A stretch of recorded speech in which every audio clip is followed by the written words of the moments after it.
planeta azul. No entanto, os oceanos e continentes estão no lugar errado. Não é a Terra. É Marte depois da chegada do homem. Será esta a nossa próxima fronteira?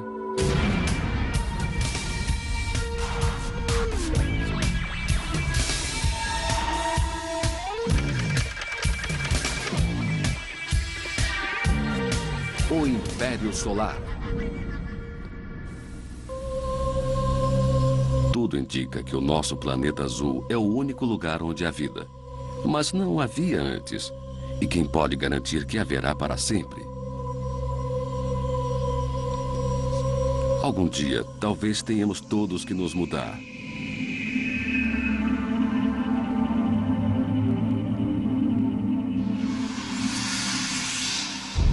Há 65 milhões de anos, uma enorme colisão cósmica destruiu 75% das espécies terrestres, incluindo os dinossauros. Um outro míssil galáctico, um cometa ou asteroide, poderia ter o nosso nome. Nosso planeta está superpopulado. Em razão disso, estamos exaurindo nossos recursos naturais na mesma proporção que os extraímos. Uma outra guerra mundial seria capaz de devastar não somente a humanidade, mas também o planeta. Todos estes são bons motivos para se procurar outras alternativas. Além disso, a natureza humana está sempre ávida em conhecer outros mundos. Entre os planetas do nosso sistema solar, Marte é, sem dúvida, o lugar mais provável para uma colônia. Mas isso fica para mais tarde. Primeiro, precisamos chegar lá. É algo que pode acontecer enquanto eu viver. Os preparativos provavelmente levarão de 5 a 10 anos até nos convencerem de que isso é econômica e cientificamente consistente, que é seguro e que o custo para os Estados Unidos e para o resto do mundo é viável. Só então poderíamos nos dirigir ao povo norte-americano e dizer: estamos prontos.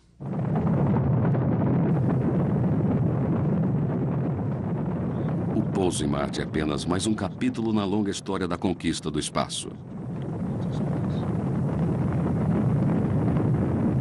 Ela se iniciou quando o homem, olhando pela primeira vez através de um tubo estreito e um pedaço de vidro, contemplou um mundo novo. Os telescópios mais modernos ainda não fazem muito mais do que isso. Suas observações do sistema solar aguçam a nossa vontade de ver de mais perto. A resposta veio com as missões flybys do Voyager. Com estas imagens espetaculares dos flybys do Voyager, no final dos anos 70 e 80, o distante sistema solar se tornou mais conhecido. A geração de exploradores seguinte foi de veículos robô que de fato pousaram nos planetas e as sondas espaciais que de cima conseguem mapeá-los detalhadamente. A espaçonave Cassini-Huygens está partindo para o maravilhoso planeta dos Anéis, Saturno, e a sua maior lua, a misteriosa Titã.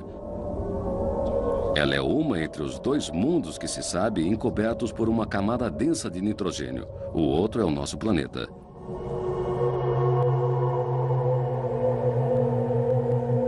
Mas Titã é um lugar muito frio. De certa forma, é como uma terra muito jovem e ainda na era glacial. Para chegar até lá, a Cassini levará 7 anos e seria muito mais sem o emprego da técnica chamada Gravity Assist. Seria como se fosse atirada com estilingue. A Cassini vai girar 2 vezes em volta de Vênus, uma vez em volta da Terra e outra em torno do gigantesco Júpiter, antes de alcançar a velocidade necessária, mais de 28 mil quilômetros por hora, para ser lançada até Saturno. Em novembro de 2004, quando se aproximar de Titã, a Cassini vai desprender o seu veículo robô, o Huygens. De fato, parece um pouco com um disco voador, sem dúvida. É meio coniforme na parte frontal e parece um pouco com uma lente convexa grande e outra pequena, o que geralmente se associa com os objetos voadores não identificados.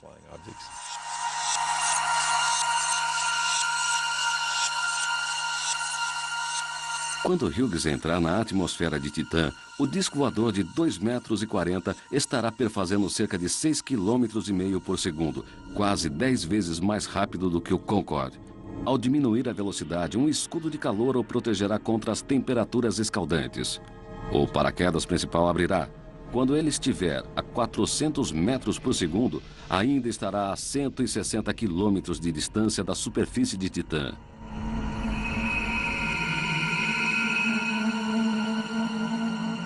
Enquanto a sonda é carregada por um pequeno paraquedas, ela coleta dados científicos.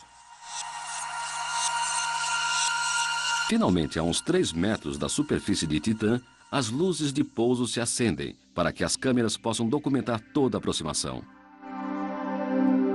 Os faróis servem apenas para uma emergência, já que os astronautas acreditam que a luz que atravessa as nuvens seja suficiente para deixar a superfície de Titã parcialmente iluminada, mas eles só terão certeza disto no ano de 2004.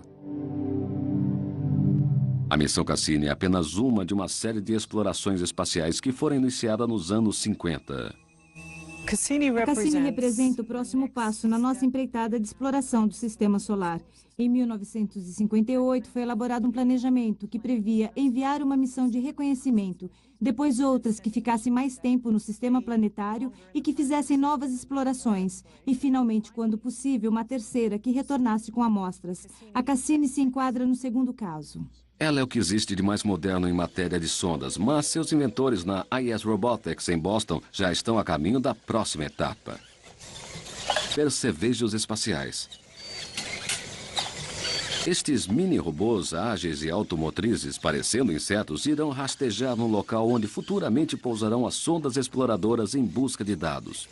O futuro dos robôs de pernas no espaço é um fato.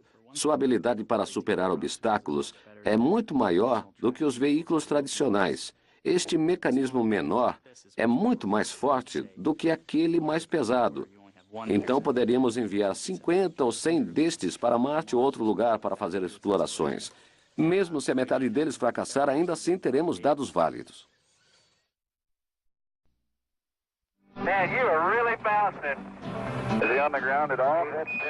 Para onde forem os insetos espaciais, também irá o homem. Estamos esperando ansiosamente pelo nosso próximo destino, desde que o pouso da Apollo nos comprovou que era possível visitar outros planetas.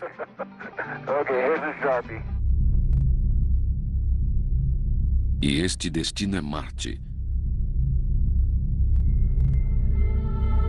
Enquanto ele permanecer no céu, como o olho sanguíneo de um deus romano da guerra, o planeta vermelho nos acena.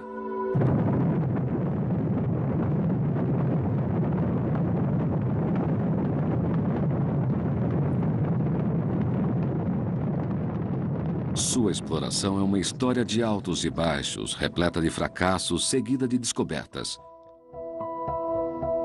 Em 1965, as primeiras imagens foram trazidas pelo Mariner 4 para remover meio século de ficção científica.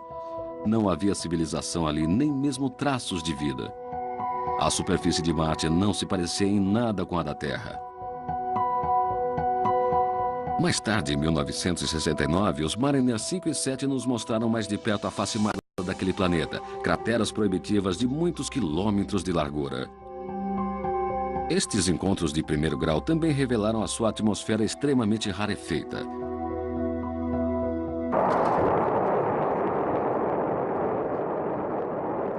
Para os russos, Marte foi apenas um azarão, que a partir dos anos 60 só lhes proporcionou acidentes e fracassos.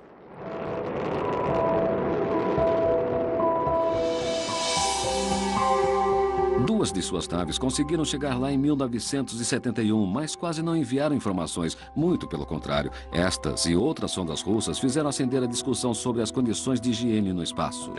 As sondas russas enviadas a Marte têm causado preocupação por não terem sido adequadamente esterilizadas. Micro-organismos terrestres podem ter se embarcado clandestinamente, sobrevivido à viagem e, uma vez tendo ali pousado, ter se desenvolvido e prosperado em Marte. Esta é uma possibilidade remota, mas a esse respeito os russos não foram adequadamente convincentes. Até meados de 1990, foram duas espaçonaves americanas que nos forneceram a maior parte das informações sobre aquele planeta. Quando as Vikings 1 e 2 chegaram em Marte em 1976, eram consideradas as mais ambiciosas espaçonaves até então. Foram gigantescos avanços na história da exploração espacial. Cada uma delas tinha duas partes, uma órbita para mapear de cima o planeta e um explorador para pousar.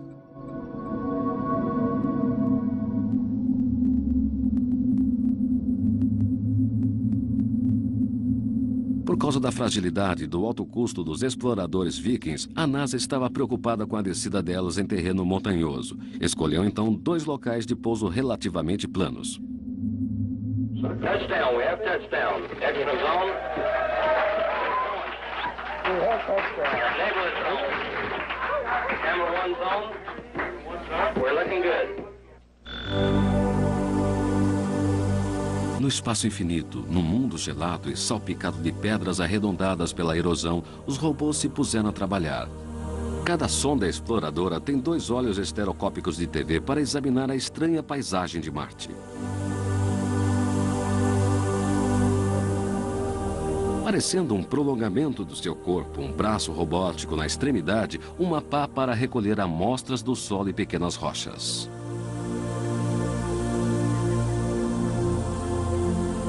Para aqueles que esperam encontrar sinais de vida no planeta vermelho, os resultados foram decepcionantes. O solo ali é completamente estéril e não apresenta marcas que comprovem a existência nem mesmo das formas mais primitivas, vivas ou fossilizadas.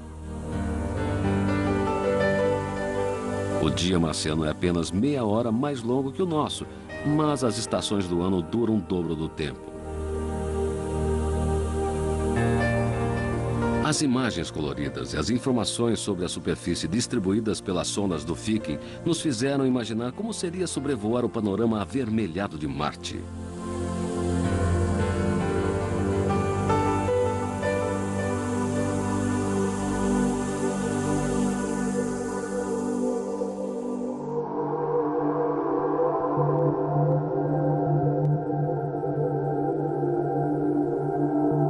Elas também forneceram fotografias coloridas espetaculares sobre as capas polares marcianas. Especialmente reveladoras foram as camadas depositadas de poeira e gelo, parecendo faixas alternadas claras e escuras no polo sul daquele planeta. Acredita-se que este terreno sobrenatural tenha sido formado por enormes variações climáticas ocorridas quando as tempestades globais de poeira se tornaram mais intensas e frequentes. Se um dia no futuro os turistas espaciais puderem comprar pacotes de viagem para Marte, este será um dos lugares mais curiosos para se visitar. Imaginem umas férias esquiando, descendo as colinas geladas com a metade da força de gravidade que temos aqui na Terra. No verão de 1976, na época do Viking, a atmosfera em Marte estava muito calma. Uma pausa que veio a calhar. As enormes tempestades de poeira que haviam maculado a sua superfície no ano anterior haviam se dissipado. Os cientistas acreditam que elas são relacionadas às mudanças de estação naquele planeta e que são mais intensas quando ele está mais próximo do Sol. Esta não seria então uma boa temporada para suas férias. Os ventos alcançam uma média de 400 km por hora.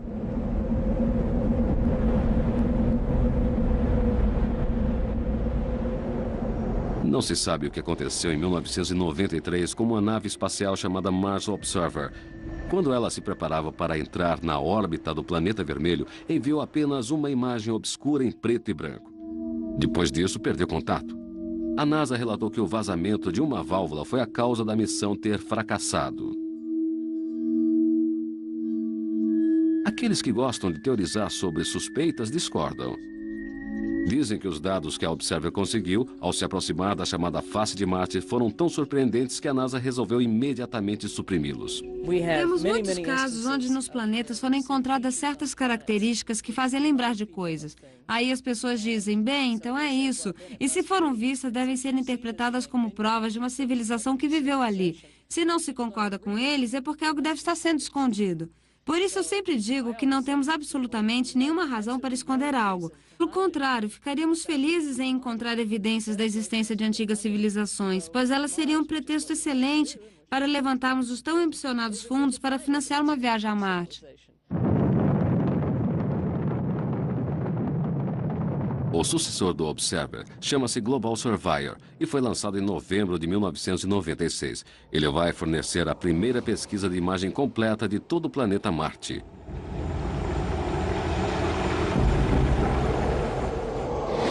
Ele faz uso de técnicas de manobra inovadoras que permitem economizar o tão dispendioso combustível, utilizando a resistência da tênue atmosfera marciana para reduzir gradualmente a sua altitude após sucessivas órbitas, o que é chamado de air braking. Após 4 meses, o Global Surveyor acabará girando numa órbita quase circular, passando por sobre 2 polos e permitindo uma imagem de toda a superfície.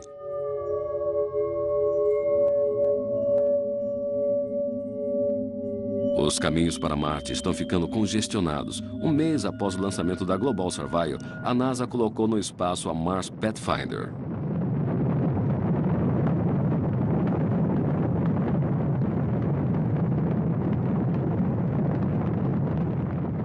Ela é, sem sombra de dúvida, a missão mais ambiciosa para o planeta vermelho.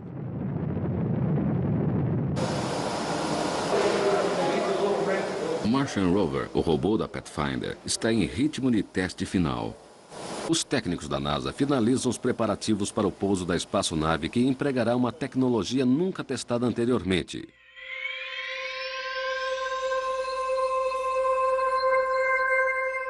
Se a entrada da Pathfinder na atmosfera superior de Marte não fornece grandes emoções, seu pouso, entretanto, é espetacular. Um fino escudo térmico a protege do calor abrasador da entrada na atmosfera, enquanto a velocidade é reduzida de 27.300 para 1.600 km por hora.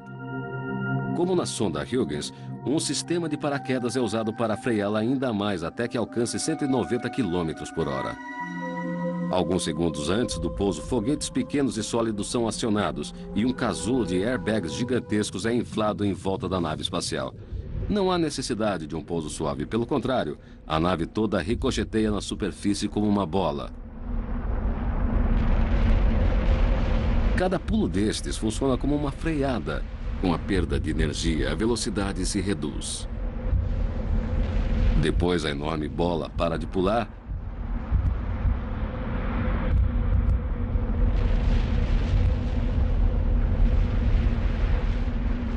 e lentamente o feixe de airbags vai esvaziando e a espaçonave se acomoda suavemente no solo marciano, o seu novo lar.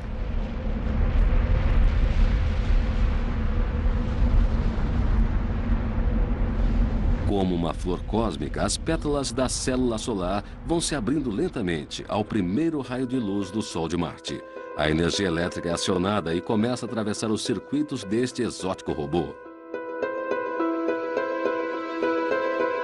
É 4 de julho de 1997. Depois de pousar, a nave espacial verifica o seu próprio sistema. Apesar dos sinais de rádio viajarem na velocidade da luz, assim mesmo ainda levam cerca de 10 minutos para alcançar a Terra, que fica a quase 192 milhões de quilômetros de distância. Os cientistas do Laboratório de Propulsão da NASA avaliam o estado do equipamento de pouso e do não menos importante robô. Após a verificação, ele recebe o comando para começar a explorar.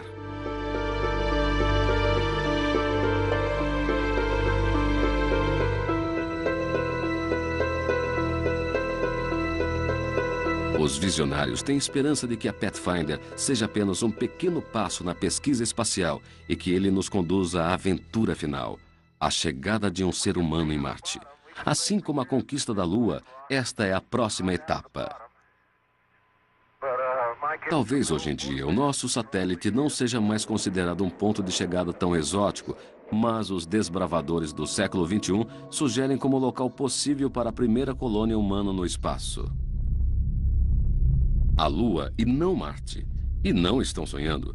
Tudo está documentado. Uma construtora japonesa já fez projetos para a Lua, não apenas industriais, mas também turísticos.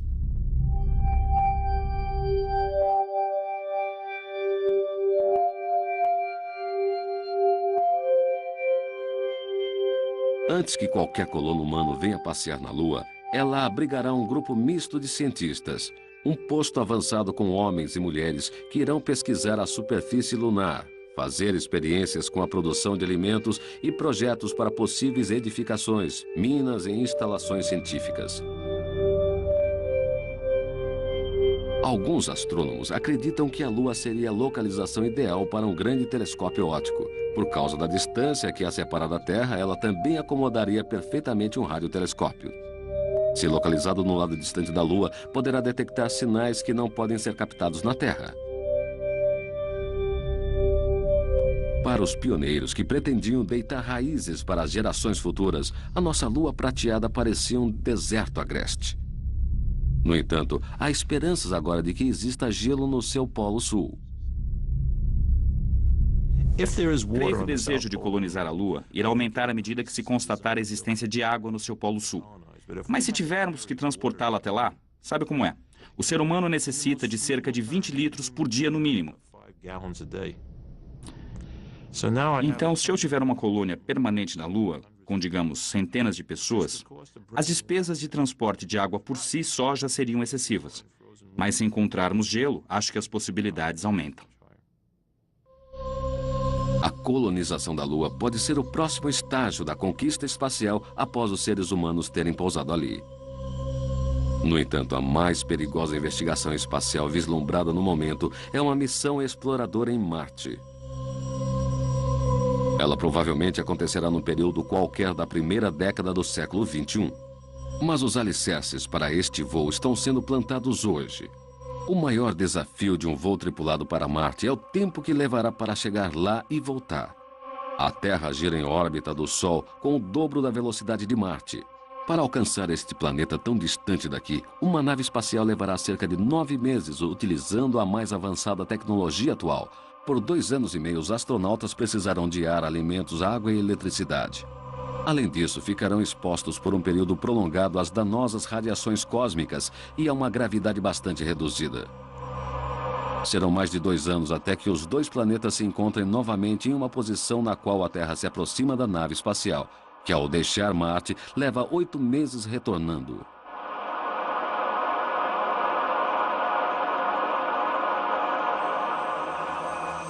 Se o corpo humano tiver que enfrentar estas viagens para planetas distantes, a tecnologia será fornecida pelas pesquisas realizadas no momento em estações espaciais em órbita na Terra. Na unidade médica de voos espaciais no Johnson Space Center em Houston, no Texas, os cientistas estudam as mudanças físicas dos astronautas que retornam. Muitos deles se esforçam para manter a forma durante a missão, o que não é fácil numa atmosfera sem peso. À medida que envelhecemos, nosso esqueleto encolhe por igual no corpo todo. Os astronautas, entretanto, perdem ossatura e músculo somente na coluna vertebral e nas extremidades inferiores. Os desafios a serem enfrentados pelos seres humanos em Marte já foram pesquisados.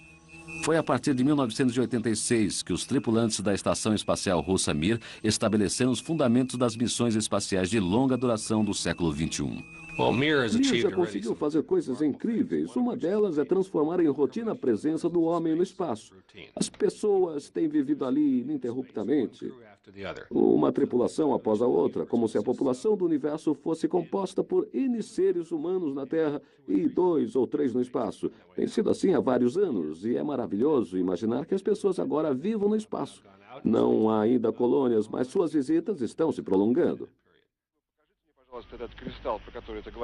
Amir, que em russo quer dizer paz, foi lançado em 1986, 5 anos depois do voo inaugural do ônibus espacial norte-americano. Amir possui um total de 6 portos de desembarque para as equipes visitantes e módulos de expansão que fornecem alojamentos e estações de pesquisa para os membros da tripulação. No longo percurso para Marte não haverá paradas ou locais de encontro com outras naves espaciais. Se surgir algum problema, não levará mais de 20 minutos para que Houston tome conhecimento, dependendo da distância que a nave se encontra. Sistemas de manutenção da vida animal perfeitos são imprescindíveis e, para desenvolvê-los, os cientistas têm pesquisado modelos na natureza. Ela nos privilegia. As plantas desprendem o oxigênio que respiramos e nós o transformamos em dióxido de carbono. A boa nova para os que fazem pesquisas neste campo é que os vegetais utilizam o gás que expiramos para transformá-lo em outro que necessitamos para inspirar.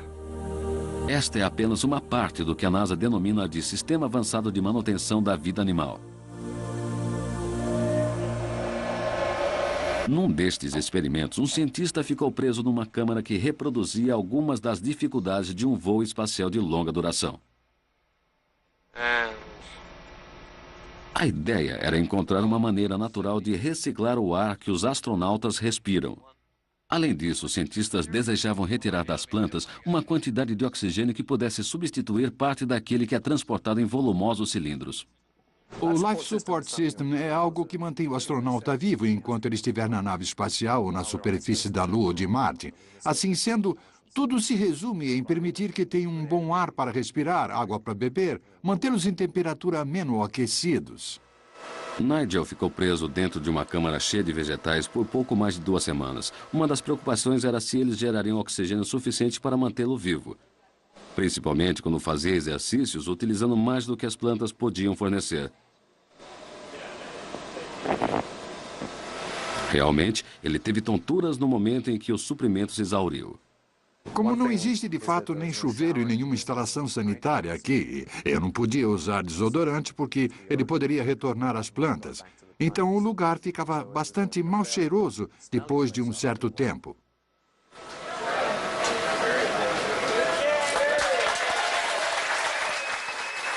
O experimento foi um grande sucesso. Mostrou que era possível gerar uma atmosfera numa missão espacial de longa duração.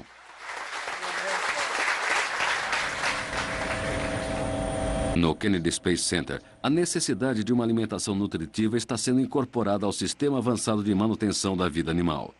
A batata e o trigo têm sido colocados lado a lado nas experiências de vivência prolongada no espaço.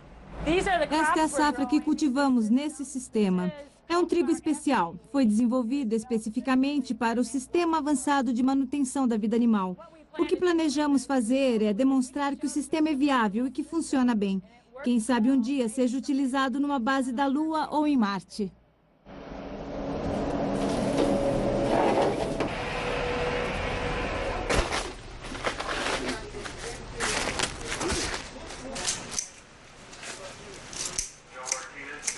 Este trigo especial é debulhado e separado na colhedeira da mesma maneira que o trigo comum. Nos testes de autossustentação das espaçonaves do futuro, cada fragmento é pesado com exatidão. O trigo consegue produzir energia da luz, mesmo que ela não seja solar. Usando diferentes níveis e espécies de luz, os cientistas tentam encontrar a forma mais eficiente de cultivar vegetais no espaço. A batata também tem suas vantagens. Se alguma vez chegarmos em Marte, são perfeitas para esse tipo de sistema. Ficaremos entediados se não tivermos outra coisa para comer. Talvez seja necessário cultivar também soja e amendoim. Se tivermos que ficar no espaço por muito tempo, aí é quando utilizaremos esse tipo de sistema de manutenção da vida animal. E provavelmente a primeira planta que vamos procurar será a batata, porque não demora muito para comer e mais, temos bastante quantidade de tubérculo e pouco caule e folha para jogar fora. Estes experimentos com plantas são o princípio de um longo processo. Eles vão continuar empregando resíduos humanos para regar as plantas, o que é o sonho dos ecologistas. O desafio do sistema de manutenção da vida animal não é apenas a cultura das plantas, mas também a reciclagem de resíduos, quer sejam das próprias plantas ou dos homens.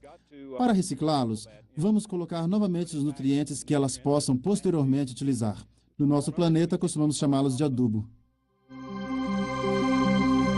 Estes sistemas de manutenção da vida animal serão testados por muito tempo antes da viabilização das colônias humanas em outro planeta ou na Lua.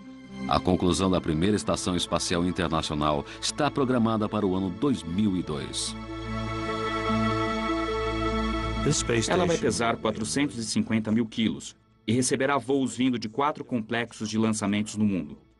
Acredito que durante a sua existência, cerca de 80 naves pousarão ali.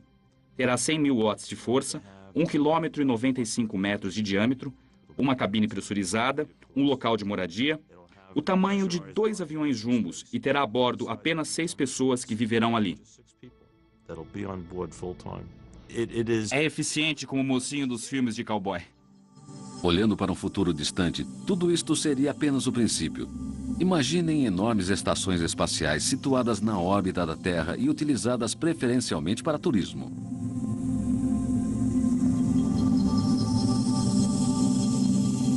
Algumas serão construídas num espaço mais longínquo, perto da Lua ou até mesmo a uma distância segura dos planetas mais espetaculares de meio ambiente mais perigoso.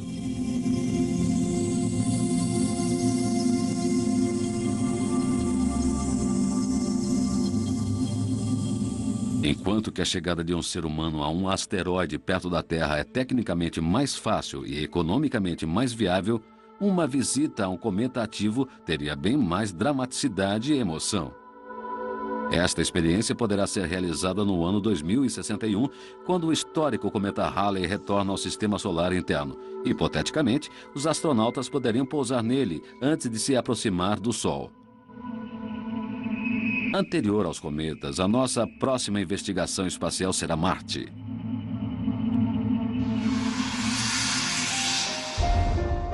E por que ele?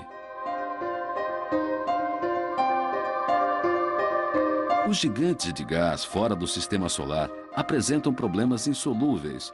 Suas faixas de radiação são extremamente perigosas para o ser humano e, como não possuem superfície sólida, não é possível pousar ali. No entanto, a vista maravilhosa que suas luas proporcionam fazem-nos pensar que Júpiter, Saturno e até mesmo os distantes Urano e Netuno poderiam também se tornar atrações turísticas nos próximos séculos. Imaginem o imenso planeta Júpiter apreciado em todo o seu esplendor da superfície de Ganímede, sua lua gelada. Conceba os gloriosos anéis de Saturno enchendo metade do céu observados de Encelados ou Mimas, seus satélites gelados. Dos planetas interiores, o pequeno Mercúrio está bem ali perto do Sol. Apenas uma sonda exploradora fotografou sua superfície repleta de crateras. E a maravilhosa Vênus, a irmã quente da Terra. Poderíamos transformá-la numa estação de veraneio tropical? Mais de 15 naves espaciais, das quais 14 eram russas, atravessaram nuvens sulfurosas e pousaram naquele planeta. Mas brevemente serão as temperaturas elevadas, a comprimida pressão atmosférica e as dificuldades de locomoção que irão decidir quando o homem chegará em Vênus. Não parece que nem o sistema solar interno nem o externo esteja muito ansioso para receber a nós e a nossas famílias. A dificuldade de se pesquisar o sistema solar exterior deve-se ao fato daqueles planetas estarem tão distantes de nós. Em segundo lugar, porque suas atmosferas são perigosas para os seres humanos. No interior encontramos outros problemas. O primeiro, Mercúrio, está próximo demais do Sol. É muito pequeno e não possui atmosfera. Depois vem Vênus, a irmã gêmea da Terra. Ele pode ser explorado, mas é cercado de uma densa atmosfera venenosa. Só nos resta Marte, cujo tamanho equivale à metade da Terra. Tem pouca atmosfera, mas muitas vantagens, sendo o lugar ideal para a construção da primeira colônia humana fora da Terra e que no nosso sistema planetário seria a pioneira. Antes do final do século XXI, as primeiras missões tripuladas para Marte já farão parte da história. A imagem do pioneiro veículo robô Viking 1 poderia ser o núcleo de uma colônia marciana que, com o passar dos anos, seria transformada na primeira das grandes cidades daquele planeta. Transportar seres humanos para Marte não é um problema a ser resolvido no futuro, deve ser enfrentado nos dias atuais. A fantasia se transforma em realidade não apenas através dos sonhos dos visionários, mas também com o árduo trabalho que se segue. Ainda em 1948, cientistas alemães e americanos especialistas em foguetes projetaram uma nave que tinha condições de chegar em Marte. Já naquela época, sabiam que as missões tripuladas ao planeta vermelho seriam viáveis um dia. Se houver disponibilidade financeira, a tecnologia e os foguetes deste final de século já estão preparados para levar o homem a Marte. O que era um sonho, a ciência tornou realidade. Agora resta apenas o compromisso político e o financiamento para que no próximo milênio esta viagem de ida e volta com duração de 2 anos e meio possa ser realizada. Qualquer dia estaremos em Marte. É apenas uma questão de tempo, porque está lá. É execuível, é o tipo de obstáculo que será ultrapassado mesmo parecendo difícil. E acho que a inteligência humana não descansará enquanto não tivermos ido a Marte e aprendido a viver ali. Francamente, creio que este é o primeiro passo para o povoamento humano no sistema solar. É bem possível que a primeira missão tripulada utilize como ponto de parada a maior das duas pequenas luas do planeta, Phobos. Ali a uma pequena distância do planeta. Os astronautas poderiam se recuperar após os longos meses que estiveram confinados dentro de uma desconfortável nave espacial.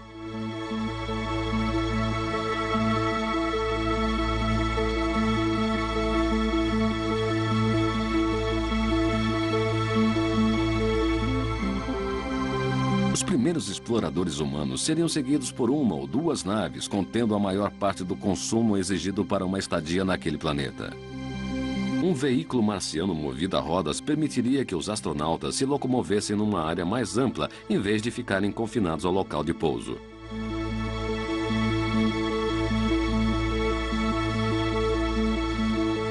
Muito provavelmente, uma aeronave leve que poderia ser pilotada tanto por robôs quanto por homens faria parte também das primeiras remessas.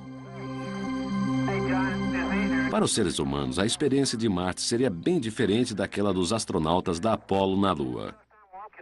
Em vez da escuridão lunar, os primeiros homens a pisar em Marte irão se deparar com um céu profundamente vermelho. O solo acinzentado da Lua será substituído pelos tons vivos de laranja e carmim do deserto marciano.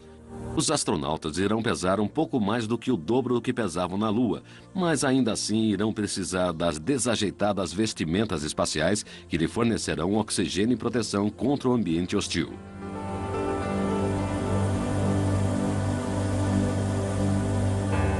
No entanto, talvez o maior desafio para os pioneiros de Marte não seja a tecnologia, mas sim a natureza humana. As comunidades científicas isoladas costumam se desfazer quando surgem diferenças pessoais. Na Biosphere 2, um grupo de 6 pessoas completamente autossuficientes tentou conviver num ambiente fechado. O que descobriram a respeito da natureza humana os surpreendeu, pois partiram como amigos. A gente se depara com os aspectos sociais de estar dentro da Biosfera 2. A coisa mais difícil foi descobrir com quem você se dá como amigo. De certo modo, perdemos as amizades na Biosfera 2 e isso foi realmente complicado. Jeanne Pointer atualmente dirige seu próprio negócio de construção de mini-biosferas, pequenos ecossistemas autossuficientes em potes de vidro. Apesar desta experiência, Jeanne tem certeza que gostaria de fazer parte de um grupo que estivesse a caminho de Marte. Se eu fosse convidada, iria para Marte sem pensar.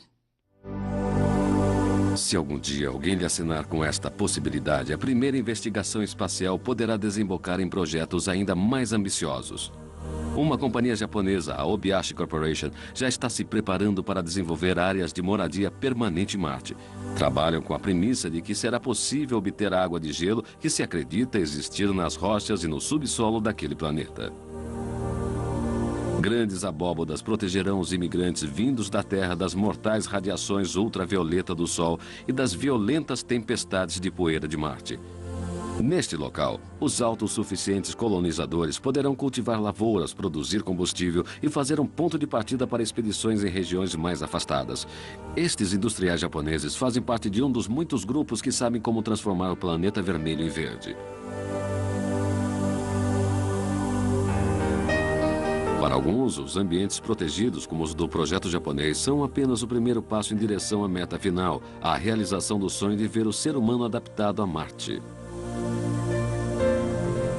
O objetivo é criar no planeta um meio ambiente adaptado à vida animal, semelhante ao da Terra, para que os animais e seres humanos possam respirar livremente. Este processo é conhecido como terraforming, deixar Marte igual à Terra. Mas isso é possível? Na Terra existe uma rede de ciclos naturais que mantém a água, oxigênio, nitrogênio e carbono em níveis compatíveis com a vida animal. Mudar as características de um planeta inteiro levará milhares de anos. Através da tecnologia para computadores dos dias atuais, é possível visualizar em poucos minutos o que levaria eras para realizar. Começamos com Marte. Um planeta atualmente árido. Em parte alguma da superfície existe água. Toda ela está presa nas rochas e nas capas polares. O tempo avança. Imaginemos colonos e robôs trabalhando com afinco na superfície vagarosamente. Durante centenas de anos, o planeta foi sendo aquecido pelos gases das estufas de plantas, deliberadamente expelidos e pelo próprio efeito estufa. Imensas reservas ocultas de água são pouco a pouco liberadas pela liquefação do gelo sob a superfície. Seu volume aumenta ainda mais quando as capas polares derreterem, até que mais uma vez o precioso líquido enche as bacias oceânicas, desfiladeiros e vales dos rios, aos poucos pintando Marte de azul. Será então um planeta construído à imagem do mundo dos seus construtores, os habitantes da Terra. Localizados a milhões de quilômetros de distância, é Marte que, com seus oceanos e mares, atmosfera carregada de nuvens, ficou verde. É um mundo novo. Como é possível que tal coisa venha a acontecer? Para começar a fazer daquele planeta um lugar habitável para os seres humanos, é preciso que um batalhão avançado de pequenos insetos se ponha a trabalhar, liberando os produtos químicos que produzem vida. O cientista Julian Hiscox está preparando uma série de vasos que ele chama de vasos de Marte e que são pequenas amostras das diferentes etapas do terraforming de Marte. Os vasos de Marte não passam de potes de vidro, onde colocamos bactérias que são cultivadas sob condições que simulam as de Marte. Assim sendo, elas têm uma atmosfera muito tênue de dióxido de carbono e recebem através do vidro radiação ultravioleta. Eu utilizaria estes mesmos vasos para adaptar os organismos terrestres, de modo que proliferassem em Marte durante o período de engenharia planetária. O problema desta engenharia é que apenas depois de 200 anos as condições estarão adequadas. Se conseguirmos fazê-los chegar até Marte, eles poderão realmente auxiliar no processo de engenharia planetária. Podemos projetar insetos que irão liberar dióxido de carbono do carbonato. Esse dióxido de carbono vai agir como um gás expelido por uma estufa de plantas e mais tarde servirá para aquecer Marte. Mas não foram apenas os cientistas profissionais que planejaram a terraforming do planeta vermelho. Alguns amadores dos Estados Unidos e Europa têm trabalhado entusiasticamente para tornar Marte mais verde. Parece muito com ela, ainda mais quando está próxima. Temos toda a história narrada aqui. Eu estou ansioso para ver como vai ficar depois de pronto. Glad to start. No Colorado, Robert Zubrin já está planejando uma colônia em Marte. Eu preciso de uma furadeira para enterrar no solo uma sonda para o lençol freático. É ali que vocês vão encontrar. Ao mesmo tempo que afundam em suas fantasias sobre a colônia humana em Marte, os visionários ficam frustrados com a iniciativa governamental. Esta ideia de que não estamos prontos para ir a Marte é totalmente errada. Podemos não ter nenhuma força do hardware que queremos utilizar, mas sabemos como construí-lo. E hoje em dia temos muito mais conhecimento sobre como enviar as pessoas a Marte do que tínhamos em 1961 no caso da Lua. A Evolution House de Kew Gardens, um parque público de Londres, é o exemplo mais próximo de terraforming encontrado pelo Dr. Richard Taylor aqui na Terra. Ele é outro que traça grandes planos para Marte. Lá provavelmente não exista gás suficiente para produzir uma atmosfera demarcada pela força da gravidade e que possamos respirar. Assim sendo, proponho construir naquele planeta uma estrutura chamada de World House, Casa do Mundo, que seria uma gigantesca casa de vidro com telhado sustentado por torres e que estaria a cerca de 3 quilômetros da superfície. Soa como um projeto gigantesco, mas poderia ser feito inteiramente com materiais nativos de Marte. Ficaria barato e levaria relativamente pouco tempo para ser construído. Somos realmente movidos pela vontade e o sonho de ir até lá realizá-lo.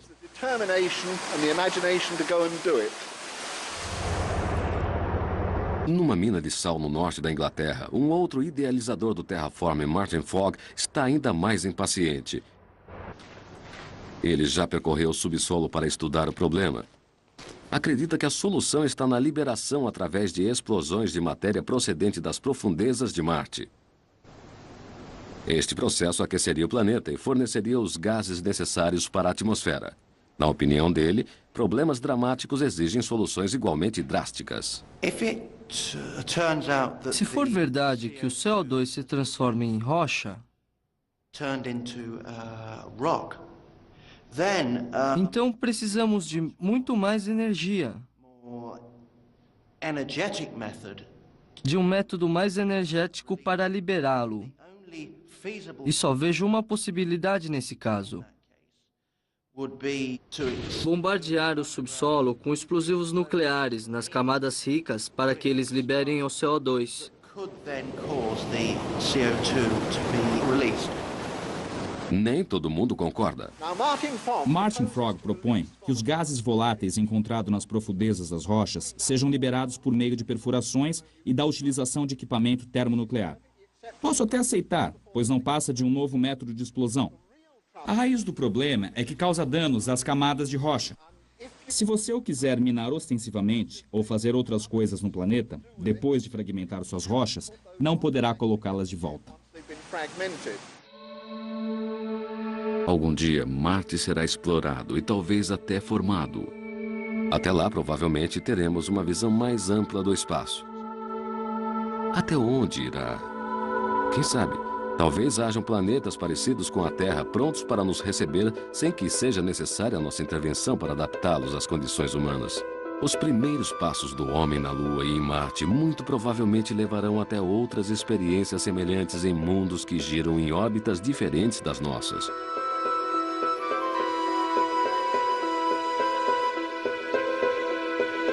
As distâncias são tão imensas que impossibilitam a conquista do espaço por uma única geração de astronautas. Os nossos netos, quem sabe, possam implantar a Biosfera 4, um enorme asteroide oco, uma arca de Noé espacial.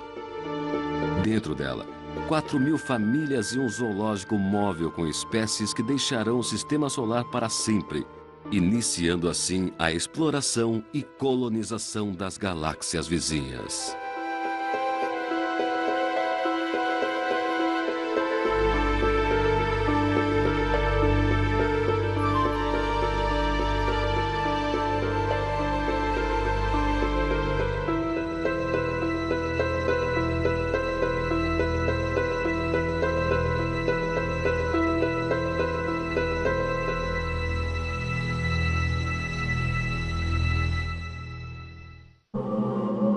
Para chegar até lá, a Cassini levará 7 anos e seria muito mais sem o emprego da técnica chamada Gravity Assist. Seria como se fosse atirada com estilingue. A Cassini vai girar 2 vezes em volta de Vênus, 1 vez em volta da Terra e outra em torno do gigantesco Júpiter, antes de alcançar a velocidade necessária, mais de 28.000 km por hora, para ser lançada até Saturno. Em novembro de 2004, quando se aproximar de Titã, a Cassini vai desprender o seu veículo robô, o Huygens. De fato, parece um pouco com um disco voador, sem dúvida. É meio coniforme na parte frontal e parece um pouco com uma lente convexa grande e outra pequena, o que geralmente se associa com os objetos voadores não identificados.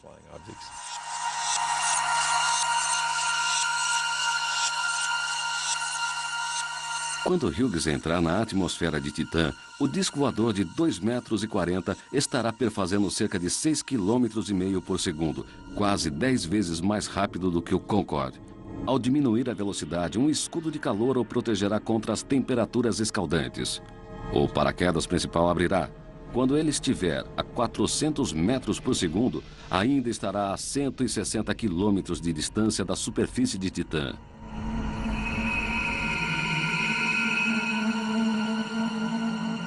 Enquanto a sonda é carregada por um pequeno paraquedas, ela coleta dados científicos. Finalmente, a uns 3 metros da superfície de Titã, as luzes de pouso se acendem para que as câmeras possam documentar toda a aproximação. Os faróis servem apenas para uma emergência, já que os astronautas acreditam que a luz que atravessa as nuvens seja suficiente para deixar a superfície de Titã parcialmente iluminada, mas eles só terão certeza disto no ano de 2004. A missão Cassini é apenas uma de uma série de explorações espaciais que foram iniciadas nos anos 50. A Cassini representa o próximo passo na nossa empreitada de exploração do Sistema Solar.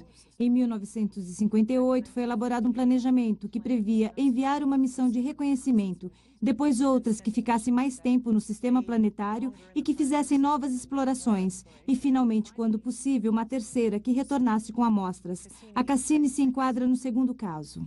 Ela é o que existe de mais moderno em matéria de sondas, mas seus inventores na IS Robotics, em Boston, já estão a caminho da próxima etapa. Percevejos espaciais.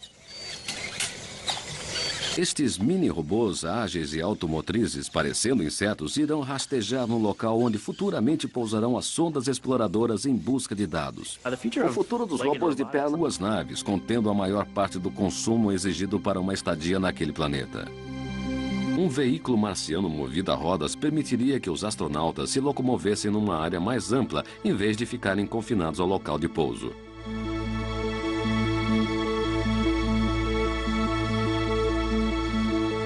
Muito provavelmente, uma aeronave leve que poderia ser pilotada tanto por robôs quanto por homens faria parte também das primeiras remessas. Para os seres humanos, a experiência de Marte seria bem diferente daquela dos astronautas da Apollo na Lua.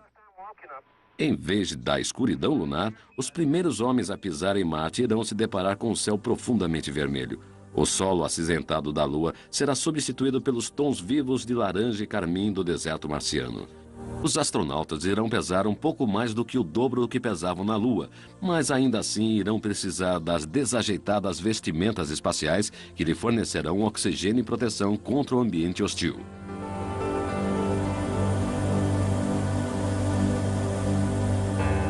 No entanto, talvez o maior desafio para os pioneiros de Marte não seja a tecnologia, mas sim a natureza humana. As comunidades científicas isoladas costumam se desfazer quando surgem diferenças pessoais.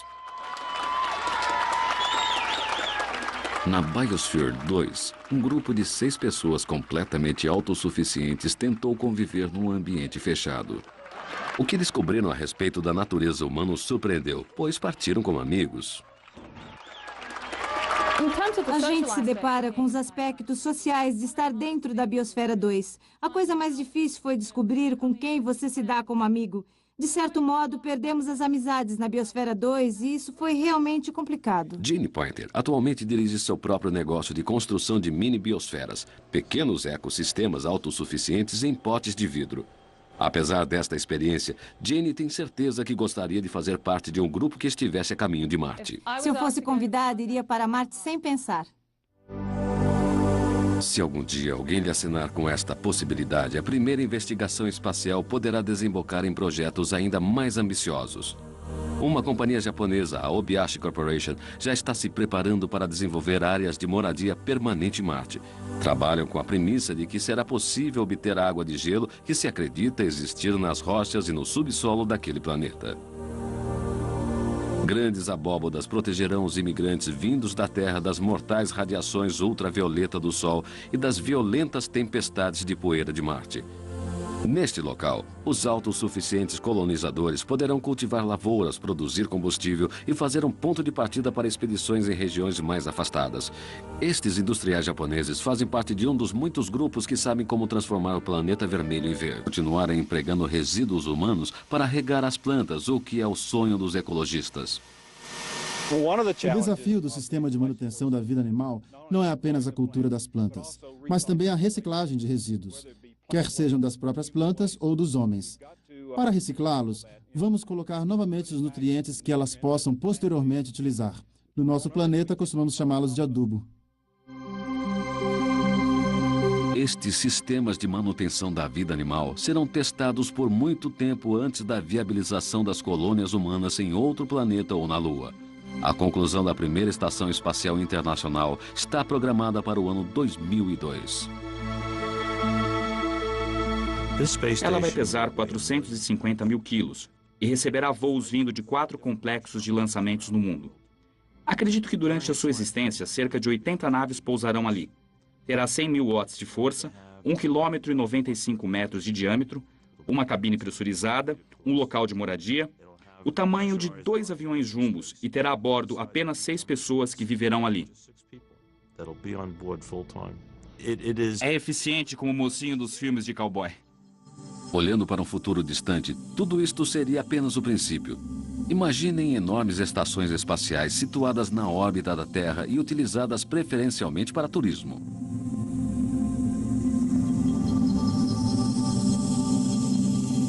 Algumas serão construídas num espaço mais longínquo, perto da Lua ou até mesmo a uma distância segura dos planetas mais espetaculares de meio ambiente mais perigoso.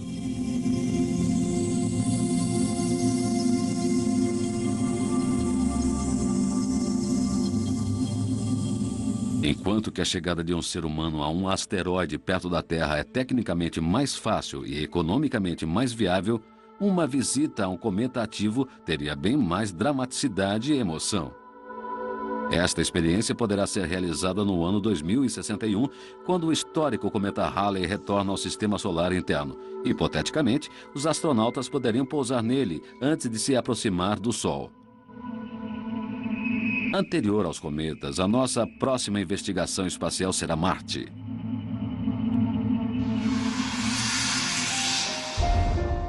E por que ele?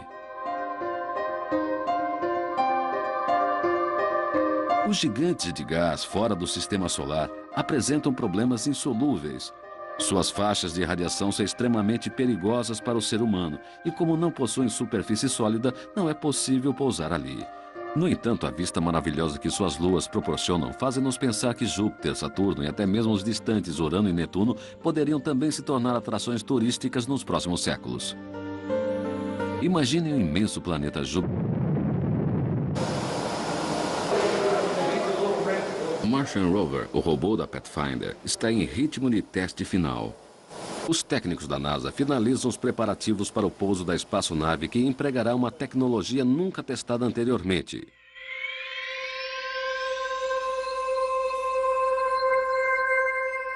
Se a entrada da Pathfinder na atmosfera superior de Marte não fornece grandes emoções, seu pouso, entretanto, é espetacular. Um fino escudo térmico a protege do calor abrasador da entrada na atmosfera, enquanto a velocidade é reduzida de 27.300 para 1.600 km por hora.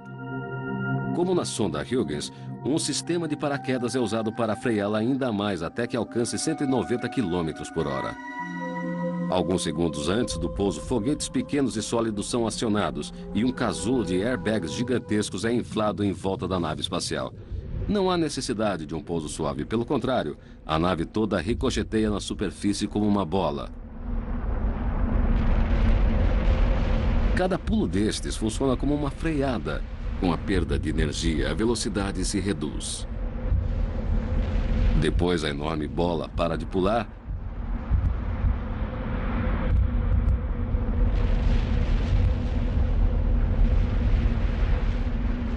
e lentamente o feixe de airbags vai esvaziando e a espaçonave se acomoda suavemente no solo marciano, o seu novo lar.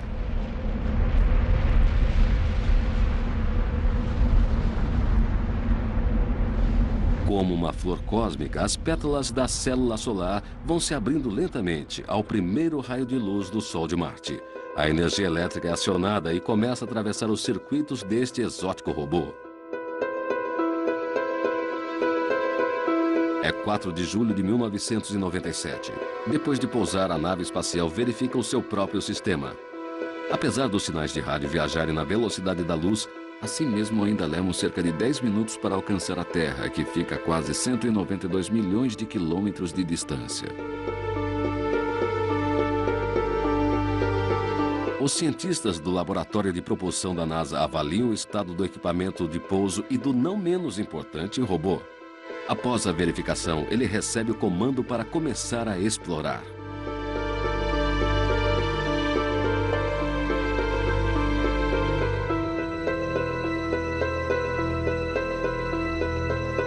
Os visionários têm esperança de que a Pathfinder seja apenas um pequeno passo na pesquisa espacial e que ele nos conduza à aventura final, a chegada de um ser humano em Marte.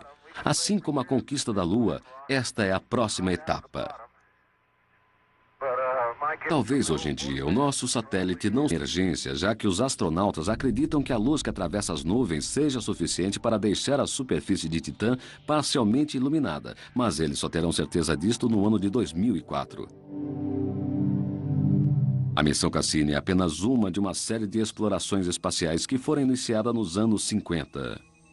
Cassini representa o próximo passo na nossa empreitada de exploração do sistema solar.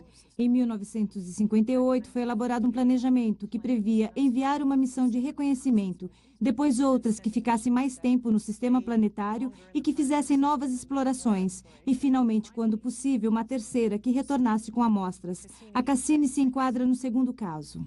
Ela é o que existe de mais moderno em matéria de sondas, mas seus inventores na IS Robotics em Boston já estão a caminho da próxima etapa. Percevejos espaciais.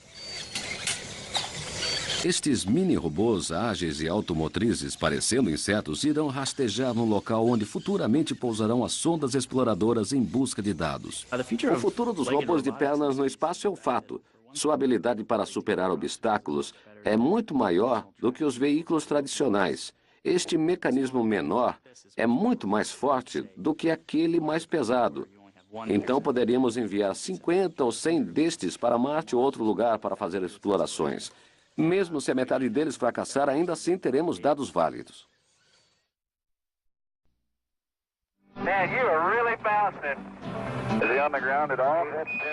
Para onde forem os insetos espaciais, também irá o homem. Estamos esperando ansiosamente pelo nosso próximo destino, desde que o pouso da Apollo nos comprovou que era possível visitar outros planetas.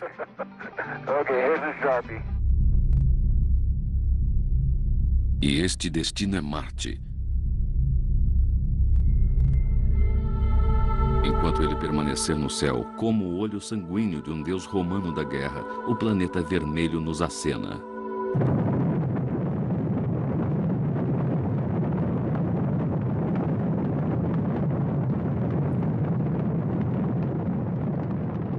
Sua exploração é uma história de altos e baixos, repleta de fracassos, seguida de descobertas.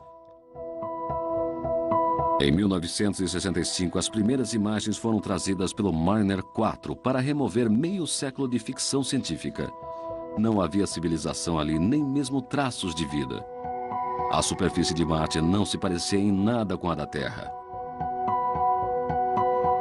Mais tarde, em 1969, os Mariner 5 e 7 nos mostraram mais de perto a face marrom daquele planeta, crateras proibitivas de muitos quilômetros de largura. Estes encontros de primeiro grau também revelaram a sua atmosfera extremamente rarefeita. Mercúrio está bem ali perto do Sol. Apenas uma sonda exploradora fotografou sua superfície repleta de crateras e a maravilhosa Vênus, a irmã quente da Terra. Poderíamos transformá-la numa estação de veraneio tropical? Mais de 15 naves espaciais, das quais 14 eram russas, atravessaram nuvens sulfurosas e pousaram naquele planeta. Mas brevemente serão as temperaturas elevadas, a comprimida pressão atmosférica e as dificuldades de locomoção que irão decidir quando o homem chegará em Vênus. Não parece que nem o sistema solar interno nem o externo esteja muito ansioso para receber a nós e a nossas famílias. A dificuldade de se pesquisar o sistema solar exterior deve-se ao fato daqueles planetas estarem tão distantes de nós. Em segundo lugar, porque suas atmosferas são perigosas para os seres humanos. No interior encontramos outros problemas. O primeiro, Mercúrio, está próximo demais do Sol. É muito pequeno e não possui atmosfera. Depois vem Vênus, a irmã gêmea da Terra. Ele pode ser explorado, mas é cercado de uma densa atmosfera venenosa. Só nos resta Marte, cujo tamanho equivale à metade da Terra. Tem pouca atmosfera, mas muitas vantagens, sendo o lugar ideal para a construção da primeira colônia humana fora da Terra e que no nosso sistema planetário seria a pioneira. Antes do final do século XXI, as primeiras missões tripuladas para Marte já farão parte da história. A imagem do pioneiro veículo robô Viking 1 poderia ser o núcleo de uma colônia marciana que, com o passar dos anos, seria transformada na primeira das grandes cidades daquele planeta. Transportar seres humanos para Marte não é um problema a ser resolvido no futuro, deve ser enfrentado nos dias atuais. A fantasia se transforma em realidade não apenas através dos sonhos dos visionários, mas também com o árduo trabalho que se segue. Ainda em 1948, cientistas alemães e americanos especialistas em foguetes projetaram uma nave que tinha condições de chegar em Marte. Já naquela época, sabiam que as missões tripuladas ao planeta vermelho seriam viáveis um dia. Se houver disponibilidade financeira, a tecnologia e os foguetes deste final de século já estão preparados para levar o homem a Marte. O que era um sonho, a ciência tornou realidade. Agora resta apenas o compromisso político e o financiamento para que no próximo milênio esta viagem de ida e volta com duração de 2 anos e meio possa ser realizada. Qualquer dia estaremos em Marte. É apenas uma questão de tempo, porque está lá. É execuível, é o tipo de obstáculo que será ultrapassado mesmo parecendo difícil. E acho que a inteligência humana não descansará enquanto não tivermos ido a Marte e aprendido a viver ali. Francamente, creio que este é o primeiro passo para o povoamento humano. Se alguma vez chegarmos em Marte, são perfeitas para esse tipo de sistema. Ficaremos entediados se não tivermos outra coisa para comer. Talvez seja necessário cultivar também soja e amendoim. Se tivermos que ficar no espaço por muito tempo, aí é quando utilizaremos esse tipo de sistema de manutenção da vida animal. E provavelmente a primeira planta que vamos procurar será a batata, porque não demora muito para comer, e mais, temos bastante quantidade de tubérculo e pouco caule e folha para jogar fora. Estes experimentos com plantas são o princípio de um longo processo. Eles vão continuar empregando resíduos humanos para regar as plantas, o que é o sonho dos ecologistas. O desafio do sistema de manutenção da vida animal não é apenas a cultura das plantas, mas também a reciclagem de resíduos, quer sejam das próprias plantas ou dos homens. Para reciclá-los, vamos colocar novamente os nutrientes que elas possam posteriormente utilizar. No nosso planeta, costumamos chamá-los de adubo. Estes sistemas de manutenção da vida animal serão testados por muito tempo antes da viabilização das colônias humanas em outro planeta ou na Lua. A conclusão da primeira Estação Espacial Internacional está programada para o ano 2002. Ela vai pesar 450 mil quilos e receberá voos vindo de 4 complexos de lançamentos no mundo. Acredito que durante a sua existência, cerca de 80 naves pousarão ali. Terá 100 mil watts de força, 1,95 km de diâmetro, uma cabine pressurizada, um local de moradia, o tamanho de 2 aviões jumbos e terá a bordo apenas 6 pessoas que viverão ali. É eficiente como o mocinho dos filmes de cowboy. Olhando para um futuro distante, tudo isto seria apenas o princípio. Imaginem enormes estações espaciais situadas na órbita da Terra e utilizadas preferencialmente para turismo.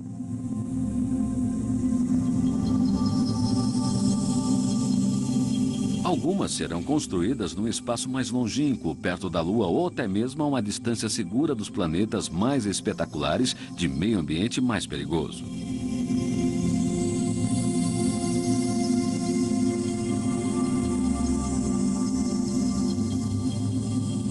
Enquanto que a chegada de um ser humano a um asteroide perto da Terra é tecnicamente mais fácil e economicamente mais viável, uma visita a um cometa ativo teria bem mais dramaticidade e emoção.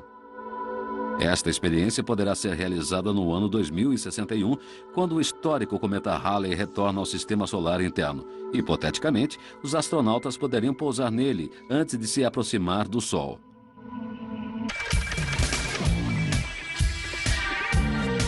O Império Solar. Tudo indica que o nosso planeta azul é o único lugar onde há vida.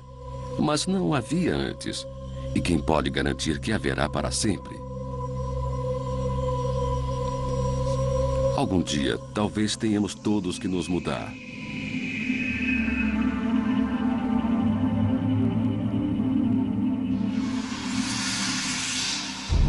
Há 65 milhões de anos, uma enorme colisão cósmica destruiu 75% das espécies terrestres, incluindo os dinossauros. Um outro míssil galáctico, um cometa ou asteroide, poderia ter o nosso nome. Nosso planeta está superpopulado. Em razão disso, estamos exaurindo nossos recursos naturais na mesma proporção que os extraímos. Uma outra guerra mundial seria capaz de devastar não somente a humanidade, mas também o planeta. Todos estes são bons motivos para se procurar outras alternativas. Além disso, a natureza humana está sempre ávida em conhecer outros mundos. Entre os planetas do nosso sistema solar, Marte é, sem dúvida, o lugar mais provável para uma colônia. Mas isso fica para mais tarde. Primeiro, precisamos chegar lá. É algo que pode acontecer enquanto eu viver. Os preparativos provavelmente levarão de 5 a 10 anos até nos convencerem de que isso é econômica e cientificamente consistente, que é seguro e que o custo para os Estados Unidos e para o resto do mundo é viável. Só então poderíamos nos dirigir ao povo norte-americano e dizer: estamos prontos.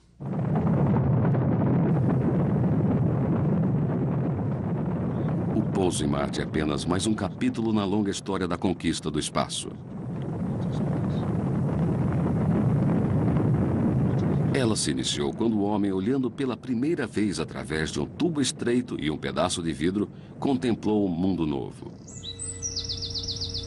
Os telescópios mais modernos ainda não fazem muito mais do que isso. Suas observações do sistema solar aguçam a nossa vontade de ver de mais perto.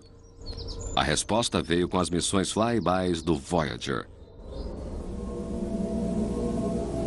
Com estas imagens espetaculares dos flybys do Voyager. No final dos anos 70 e 80, o distante sistema solar se tornou mais conhecido. A geração de exploradores seguinte foi de veículos robô que de fato pousaram nos planetas e as sondas espaciais que de cima conseguem mapeá-los detalhadamente. A espaçonave Cassini-Huygens está partindo para o maravilhoso planeta vermelho nos acena.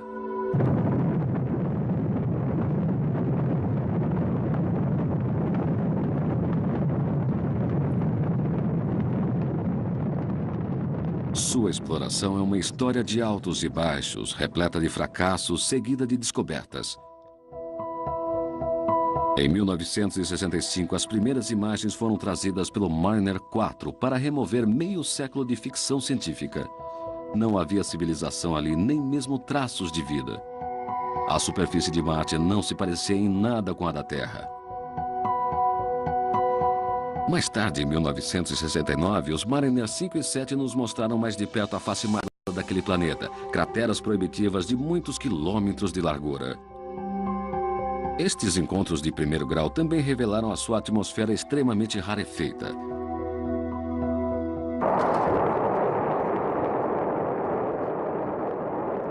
Para os russos, Marte foi apenas um azarão, que a partir dos anos 60 só lhes proporcionou acidentes e fracassos.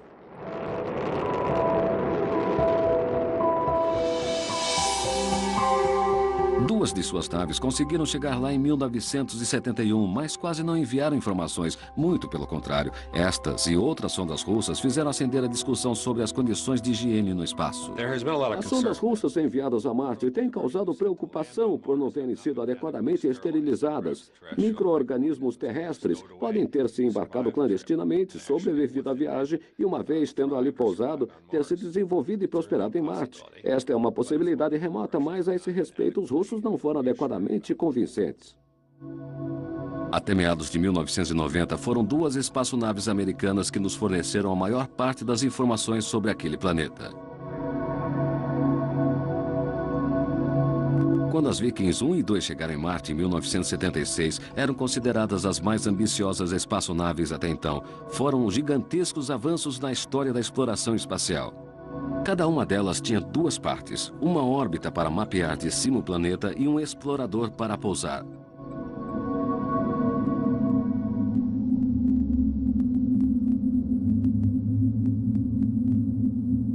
Por causa da fragilidade e do alto custo dos exploradores vikings, a NASA estava preocupada com a descida delas em terreno montanhoso. Escolheu então dois locais de pouso relativamente planos.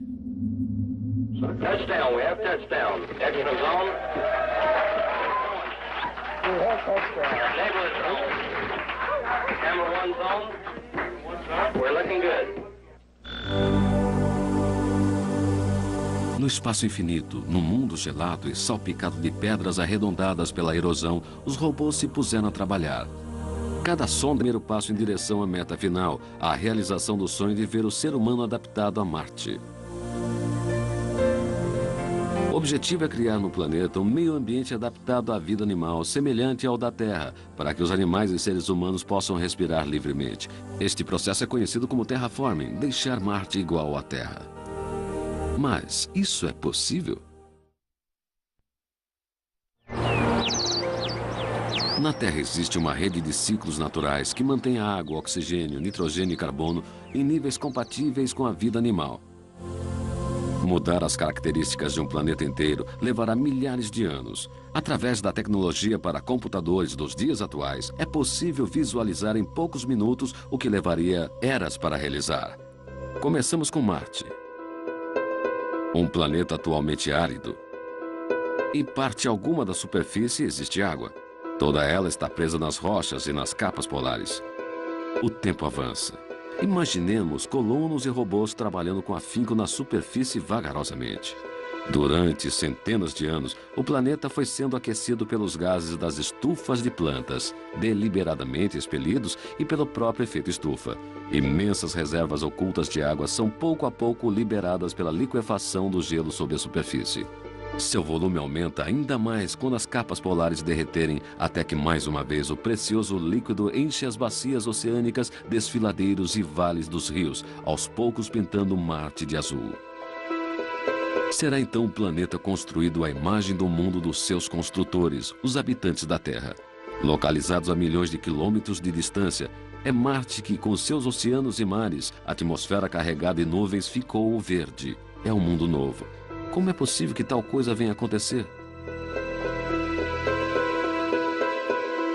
Para começar a fazer daquele planeta um lugar habitável para os seres humanos, é preciso que um batalhão avançado de pequenos insetos se ponha a trabalhar, liberando os produtos químicos que produzem vida. O cientista Julian Hiscox está preparando uma série de vasos que ele chama de vasos de Marte e que são pequenas amostras das diferentes etapas do terraforming de Marte. Os vasos de Marte não passam de potes de vidro, onde colocamos bactérias que são cultivadas sob condições que simulam as de Marte. Assim sendo, elas têm uma atmosfera muito tênue de dióxido de carbono e recebem através do vidro radiação ultravioleta.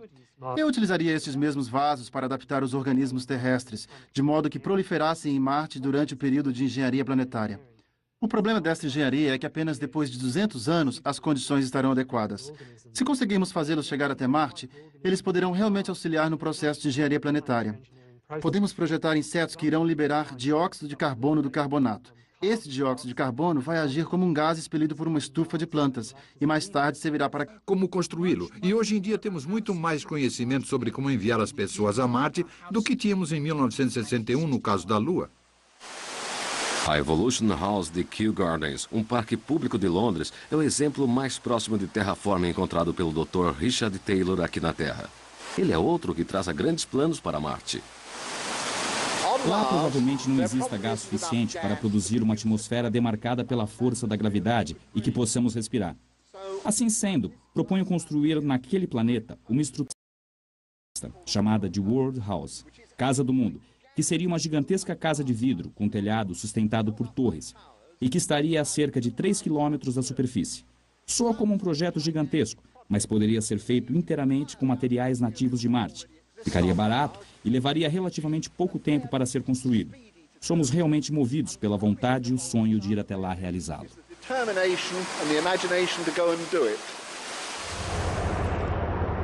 Numa mina de sal no norte da Inglaterra, um outro idealizador do terraforming, Martin Fogg, está ainda mais impaciente.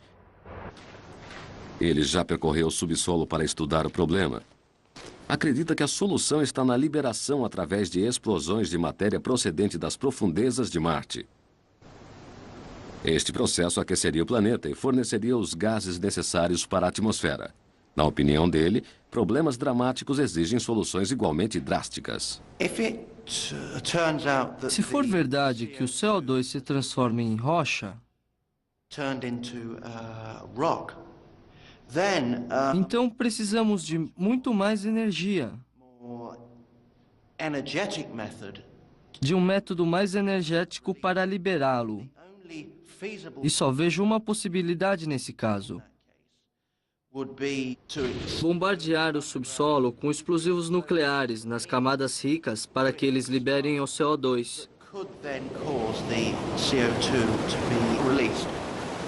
Nem todo mundo concorda. Martin Fogg propõe que os gases voláteis encontrados nas profundezas das rochas sejam liberados por meio de perfurações e da utilização de equipamento termonuclear. Posso até aceitar, pois não passa de um novo método de explosão.